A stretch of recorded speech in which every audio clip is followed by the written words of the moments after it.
if you're cooking in volume. All right, here we go. 7-pound brisket. Now, he did it. He did it. That's a strong girl, man. All right, so we're putting it in here, 350 degrees, and now we're gonna go take advantage of all this yummy stuff that's left in the bottom of this pan over there. All right. So I don't want the brown bits. I don't want those to burn. So I'm setting it to the side, but I'm leaving the eye turned on. So here's what we're doing. I have some celery and some carrots and some onion. So we've got a classic mirepoix, right? Fancy French name. It's not fancy at all. And we're going to rough chop these. You don't have to have them real small or real beautiful or real perfect. We're going to get that heated back up now. Except for the piece I've just thrown on the floor. I might need to move that before the Kinsley comes home and that's there. She'll pick it up and eat it. That child loves a carrot. All right. So this is what's going to help develop the flavor base in our brisket.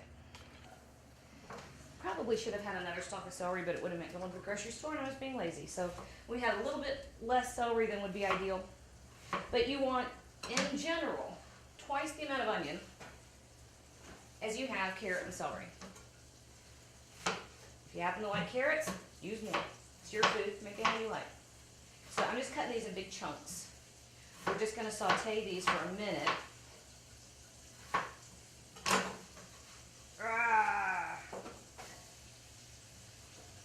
Everybody in here. Okay. You're a little moving. All right, wait. Ah, shoot. I was going to get my little dish. I forgot to get a clean dish for my salt. Where's it at? It's behind all those lights where I can't reach it. Oh, in here? Yeah. One of those little ramekins? Yeah. You know why I like to keep the salt in here? What's that? Well, you can pinch it, and it's really easy to determine how much you have. So you'll see chefs on TV being all chefy, you know. There's a reason they do that. You can tell how much you have, and if you're doing it way up here, you notice how it's like it's snowing. Yeah, it spreads out. It spreads out, and you get a much more even distribution of your salt. It's pretty cool, huh? Yeah. All right. So pepper. I often have pepper over here too, but I don't. Not right now. I tell you, I'm really lazy today. A lot of stuff I wasn't gonna. I don't want to work hard when it's a holiday. You know what? Yeah, that's That right. is not. Oh, you are so gonna laugh at me. Here, I found it. So you're gonna laugh at me if I couldn't find my bottle opener. All right. This is always gonna be good for a laugh. Watch me open the wine. Now, when you're cooking with wine and cooking with alcohol, which I love to do because it's got so much flavor. There's this big thing about how, ooh, all the alcohol burns off. Oh, no, it doesn't. It never completely burns off. Where'd I put it here? Jeez, it's right in front of me. Here's the thing. After 15 minutes, Oh, what? isn't that cool? That's one of my few cool kitchen gadgets. And it's because my hands are so weak. Whoa. I'm delicate, so I have to have some. Oh, all right, here, I'm going to throw the rest of these in here and let them just keep going. Is it hot? A little bit. I'll slide those up there and they'll just do their thing while that roast goes. Okay, when you're getting wine to cook with, taste it, you know. People are very tempted, pardon me, people are very tempted to go in and get a cheap bottle of wine to cook with. Well, here's the thing. You just spent $40 on that brisket, and you've probably got another $5 in the pan with the other ingredients. Don't go ruining it with a really cheap wine. Make sure you like it. Now, with that said, there are tons of really good wines out there that are not very expensive. And if you have questions, chances are the people at the wine shop are very happy to help set you up. All right? So there's my wine spiel. I happen to have an aunt that manages a liquor store, so I have inside information. Okay, red wine. You can use a Merlot. You can use Pinot, you can use a Cabernet. You can use a lot. You can use a lot. How about? Don't you backsass me. It's about 2 cups, I think. Actually, it's a little bit more because that's a Bagel Brisket over there. And there, that's dealt with. We'll make you deal with that later. Alrighty, so if you have the opportunity, by all means, make your own stocks. But even as crazy as I am for homemade broth and homemade stock, beef broth is a little harder to pull off than chicken stock. Chicken stock you can throw on and you can have it in moments. Not so much with beef. It's harder to obtain the right bones. You have to make sure that they're cut to the size of your stock pot, and it's a mess.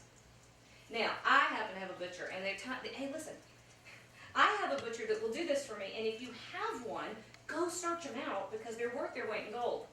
Call and tell them you want shank and knuckle, and that you need it whatever size your stock pot is, you need to cut to that length, and they'll do it.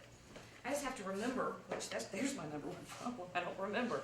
You have to remember to do it far enough ahead of time for whatever you're going to do. Now, homemade beef broth takes a little more effort, but oh Lord, it's worth doing. We need to shoot that, don't we? Yeah. We need to shoot that. All right, so I put 2-3 cups of wine in here. I have 3 or 4 cups of beef broth. Now, one of the problems with the commercial beef broth, it really doesn't have any body, right? It doesn't have any oomph to its flavor, and you want that deep, intense, concentrated flavor. You can improve a lot with some fresh herbs. I don't know why I'm waving this piece of rosemary at you. Fresh rosemary. Sorry. And a can of tomatoes. Diced tomatoes, it's a 14-ounce can. And we're going to do a couple other things real quick. We're going to bring this up to a boil. Here I am, back in the garlic. Can you smell that yet? Man, yeah. Oh, that's good. Sometimes I surprise myself. Sometimes. All right. I keep trying to make sure I've got my beef knife and my veggie knife separate.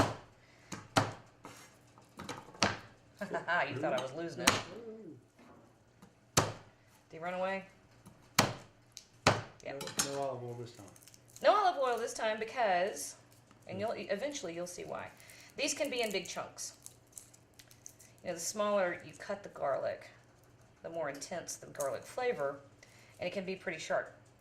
If that bothers you, cut it off. It's not completely necessary. It kind of bugs me. And see, look, what's with the garlic I bought today? All right, wait a minute. We got to do some surgery on the garlic. Daryl, what was that? What was that? I don't know. I don't think I want to know. Oh, I know what it was. What? It's the insert for that slow cooker. Once it gets to a certain temperature, it pops a little bit because temperature. Oh, yeah, temperature will make it warp. Okay. So if it's warped, it's done that before, and I think every time I've said, "What was that?" Oh, it's a slow cooker. I was afraid our cooker outside had caught on fire. Like, oh, It blew up. That would make an interesting show. Hey. Hey, you might want to call the fire department. We could we could feed them when they get here. All right, so you can have all these big pieces right in the pot, and you want to bring this up to a nice hot solid boil. All right, so give me half a second. Look, I've got all this stuff all over the place. I'm making messes. My dog is mad at me because I'm not giving him all this beef. Boudin shoot. That he's a wiener dog. Boudin is he thinks I'm calling him. Boudin is a sausage, usually made with seafood and rice from New Orleans. He hollered at me earlier today, too. He was singing, wasn't he? Yeah. Well, Boudin is a cream-colored dachshund, and he's long hair. So his name is Boudin Shoot, which kind of means sausage puff. Oh. See?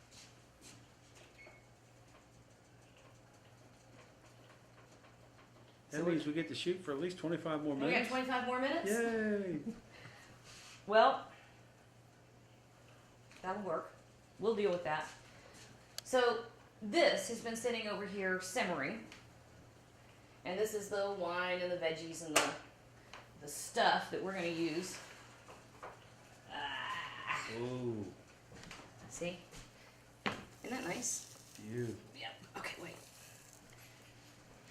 So, our brisket is over here in the roaster. Wow, no, that's an au jus. In the meantime, we're going to take all this stuff. You remember how we created the braising liquid on the stovetop? Wow. We're going to take all of this. I'm going to run it through my strainer, stick it on the stovetop, and simmer it down. And this it's going to get a half hour too. So this is going to reduce for half an hour. Thank you for coming by the Jay and Charles Show. We will see you next time.